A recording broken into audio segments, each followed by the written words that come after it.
আমরা ভুনা খিচুড়ি পাকাবো, আপনাদের দেখাবো দর্শক কিভাবে ভুনা খিচুড়ি সহজে কম খরচে এবং অল্প সময়ে ভুনা খিচুড়ি। আমরা দুইটা তেজপাতা দেবো, আগে দুইটা তেজপাতা চিড়ে দেব, তারপরে এর ভিতরে 2 চামচ গুঁড়া মরিচ, আপনারা অল্প দিতে পারেন। আমরা 1 কেজি চাউলের পরিমাণে 2 চামচ দেব গুঁড়া মরিচ, এবং 1 চামচ পরিমাণ বা অল্প দিতে পারেন আপনাদের পরিমাণ হিসেবে হলুদের গুঁড়া। সেই সাথে দেব দারচিনি, 2-3 টুকরো দারচিনি দেব,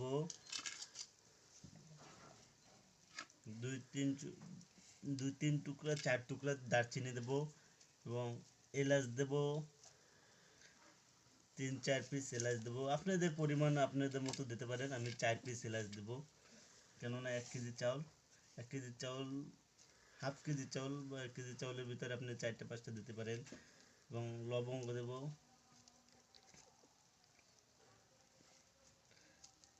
এতে লবঙ্গ দেব মনে করেন 4 পিস লবঙ্গ দেব। আপনি চাইলে গোলমরিচ দিতে পারেন, আমি বাট গোলমরিচ দেব না। গোলমরিচ আমি আসলে খাই না, আমাদের ঘরে কেউ খায় না। এর ভিতরে দেব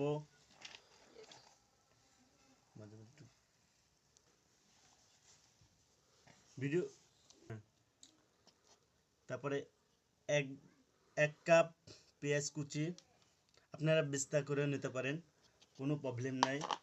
এবং আদা রসুন বাটা এটা অবশ্যই দেবেন, কেন রসুন বাটা না দিলে খিচুড়িতে টেস্ট হয় না, ভুনা খিচুড়ি।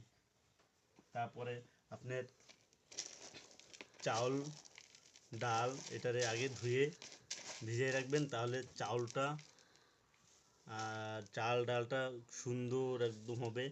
রাইসটা সুন্দর করে ধোবেন, ধোয়াতে আপনার রাইসটা যদি আগের থেকে ভিজিয়ে রাখেন তাহলে হয়তো রাইসটা ফোটার জন্য বা সেদ্ধ হওয়াতে অনেক সুবিধা করবে। এবং আপনাদের পরিমাণ মতো, আপনাদের স্বাদ মতো 1-1.5 চামচ লবণ দেবেন। তারপরে আপনারা লবণ দেওয়ার পরে আপনারা পানিতে যে সময় লবণ দেবেন, লবণ দেওয়ার পর আপনি চেক করার পরে যদি লাগে তাহলে আপনি দেবেন। তারপরে পরিমাণ ঘি দেবেন, আমি ঘি নিয়ে